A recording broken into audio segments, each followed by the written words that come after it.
episode 10. We are joined as always by Bill Greene. I am Marc Givler. We have a special guest for the first part of the podcast today. It's one of my favorite guys in Ohio. It's Derick Alexander. He is a trainer. He runs Hope Fitness here in Columbus.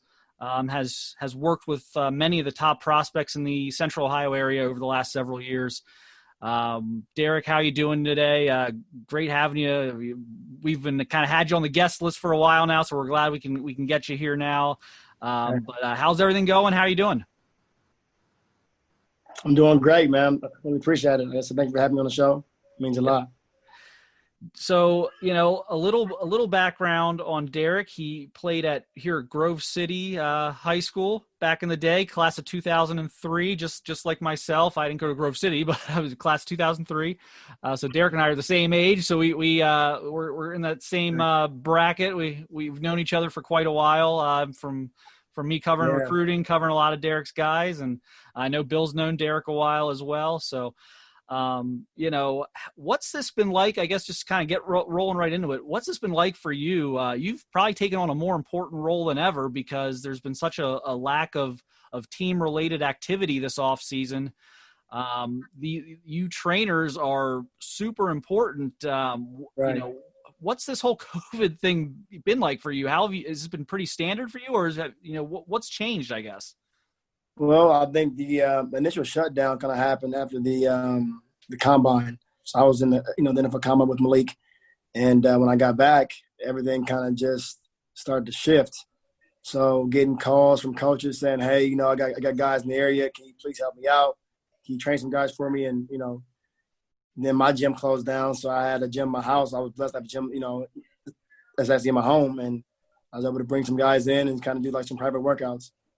Now, Derick, you did get a call from Al Washington, correct? Asking you to train a couple of his linebackers. Right. Well, tell us about that. Who were the guys you trained, and what are your thoughts on them? So Al called me, and he asked me to work with Baron Browning, who I already have a relationship with, from Malik Harrison, as well as Kayvon Pope. So, those guys, they came in and they wanted to work. So, really didn't care about it being in the basement, you know what I mean? But they came and put the work in for sure. When you look at a guy like Barron's played a lot of football at Ohio State. Yeah. You had trained Malik Harrison from the get-go. Do you see any comparison there athletically, physically? Can Baron Browning turn himself into Malik Harrison and become a second or third round pick next year? 100%. I'll say Malik was more of that, run stopper, but he was so athletic, was very gifted. I'll tell anybody, man, I've been a trainer since he was in the 8th grade, and I kind of watched him develop as a basketball star as well as just being a freak athlete. And Barron has some same tangibles as far as his speed, his quickness to the ball, and, he's also very aggressive, you know what I mean? So when I watch film with Barron, we watch them together. Barron's very aggressive, and he's fast, explosive. Okay. And then Kayvon Pope is kind of like a mystery guy. He's been at Ohio State a while, but we really haven't seen him play much. And I don't think Ohio State fans really know much about him. What are your thoughts on him? I like Kayvon, man. Kayvon's a guy that I think he's gonna play that good role of being a short tackler. What I say about Kayvon is he's very strong. His squat's heavy. You know what I mean? He has good lateral movement, and I think he could be a guy that kind of steps in and does very well. Yeah, I'd like to rewind the clock a little bit on Malik. You and I, I think we knew each other pre-Malik, but you and I got pretty close during that situation when Malik was being recruited out of Walnut Ridge several years ago. And I think we were kind of on the same page. Malik thought he was a basketball player for a while. And you and I had many conversations about that. And, you've been working with Malik. You helped him train for the combine. You've been helping him with whatever he needs at this point as he prepares to start his NFL career. I know you're a very close a friend of his at this point. That relationship goes beyond just being his trainer. You're very important to him. And as far as that goes, I mean, has there been any conversations now looking back? Do you ever tell him, like, aren't you glad I didn't let you play basketball in college? I mean, how many conversations have you had like that since the checks maybe are starting to roll in here? All the time. All the time. He, we were doing the vetting process for a lot of agents. And a lot of the meetings, he kind of brought up himself by saying, he thought he was going to basketball. And I kept saying, hey, man, listen, you got your back to the basketball a lot. I don't think that's going to be a great move at 6'3.5". You know what I mean? So let's go to the football side and, let's get paid. What, did it take a while for him to click on that with when he was at Walnut Ridge? I mean, when do you think the hoop dreams really faded there?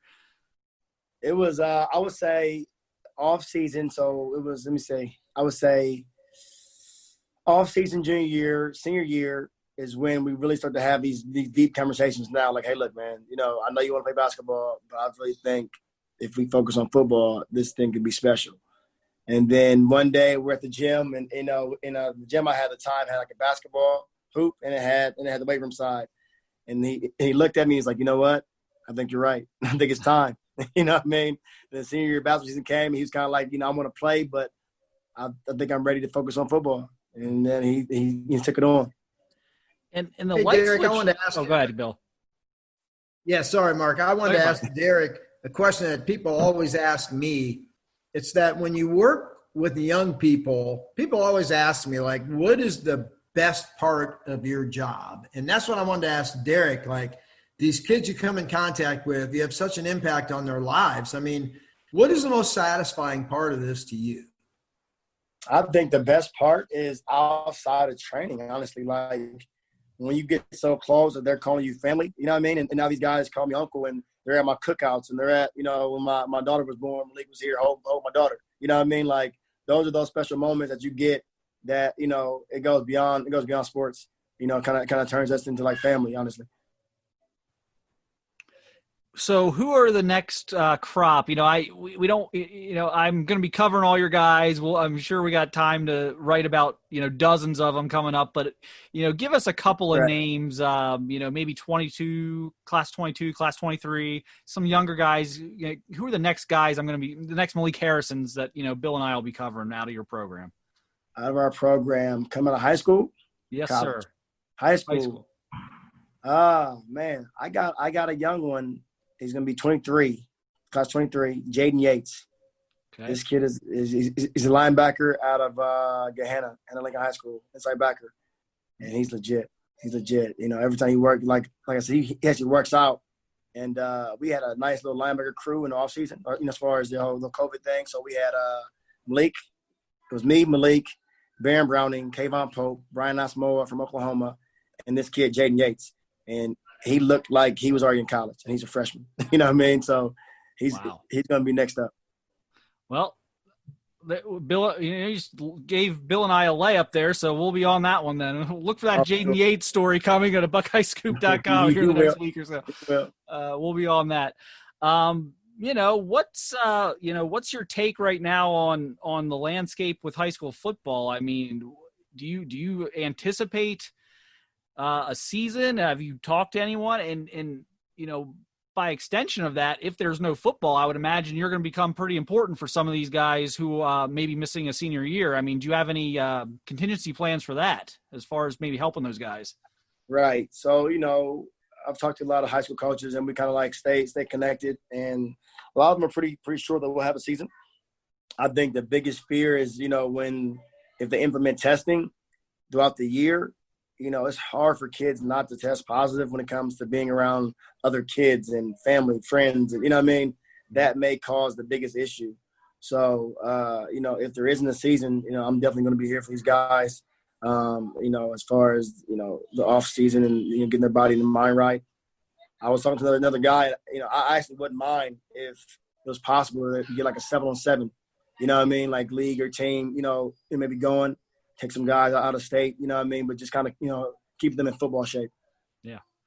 Cool. Well, I'm sure you'll be on top of it no matter what. We're going to let you get going here at this point, but we want you to have a kind of a regular spot here. So we're going to be having you on here in the future because you're in contact with so many of these guys in Central Ohio. So we want you on here, keeping everyone in the loop on what everything's, what the next guys are here. So it's Derick Alexander. It's Hope Fitness. So if you're from Central Ohio, this is a guy you may want to reach out to and get some more.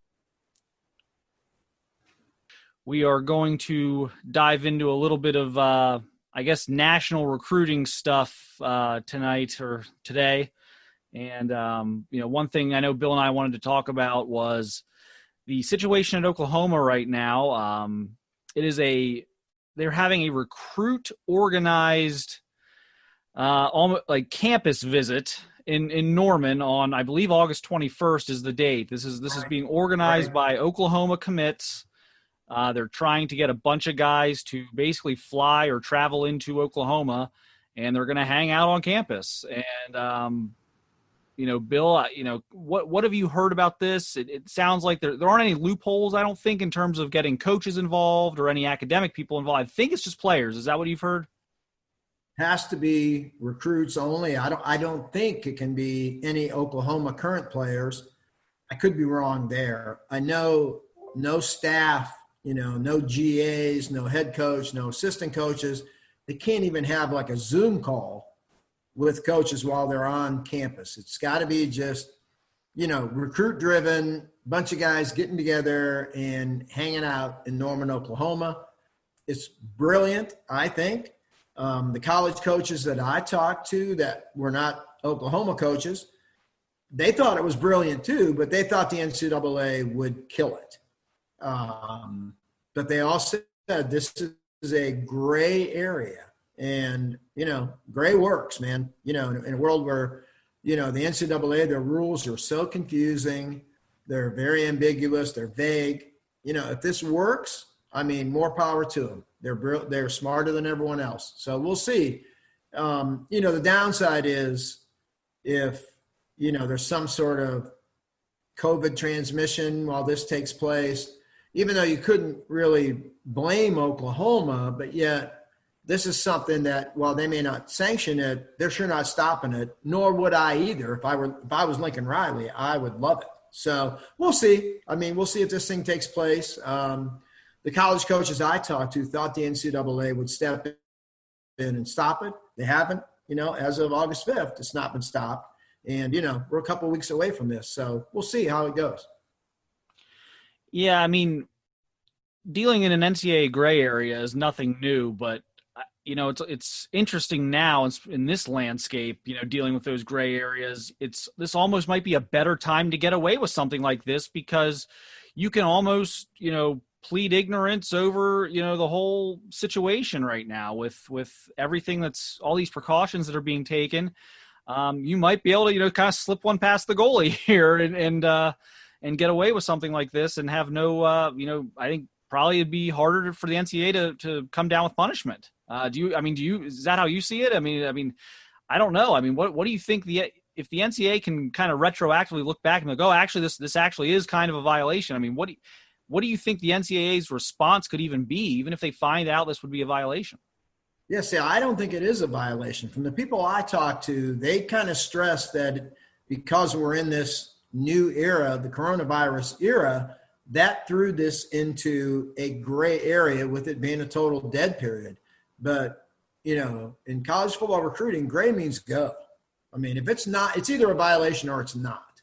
And if it's not, then I would proceed and I would be happy. And this is something that, I could see Urban Meyer coming up with this if he were still a head coach. This would be something. I can't believe Nick Saban got beat on this. It's a brilliant idea. It really is. And I think if Urban were the head coach now, he'd probably have every GA and every assistant coach in that office tomorrow. Like, why are we doing this? Why aren't we doing this? Why did one of you think of this? Exactly. So we'll see. If it works, then I think it's amazing. And, we'll see where it goes. But I don't think it's something the NCAA could step in a month from now and crack Oklahoma for. They know about it. Okay. I know for a fact the NCAA does know about it. And, you can stop it with a phone call tomorrow. So if they deem that it's gray and they can't touch it, it's going to go on. My concern is if this is okay, then throw open the official visits then. Why should this be just for kids that have the financial means to get on a trip? You know what I mean? So right. If you don't have the money and your parents can't fly you to Oklahoma, then that kid can't go. So it should be, if the visits are okay, then let's start the official visits. And that brings up another can of worms where, we had kind of talked earlier that there's some thought among college coaches that they don't want the high school kids visiting and infecting the college teams. Because you have some control over your team, your college team, but you have no control over little Jimmy from the high school that just shows up and that hasn't been social distancing, hasn't been wearing a mask, hasn't done anything at all but have a blast as a high school student. He could infect your whole team and ruin your season. Yeah, I've been told point blank by several people. This is coaches. This is administrative. A wide variety of people in college athletics right now that they're not quite sure what the official visit policy is going to be, but they are 100% sure at this point we are not going to see the 50, 75 recruit unofficial visit weekends, these monster recruiting extravaganzas that we've seen in the past every year, when Ohio State hosts Michigan or Penn State or something like that. It is not going to look anything like that. Best case scenario is these kids can show up, get a ticket at the will call, sit down in a designated area, and then go home after the game. They're not going to be interacting with the coaches. There's going to be no recruiting lounge open before the game. There's certainly not going to be anywhere near the players. And at that point, it makes you wonder if it's even worth doing that. I mean, at that point, it's almost just shut down the visits as far as the unofficial visits go.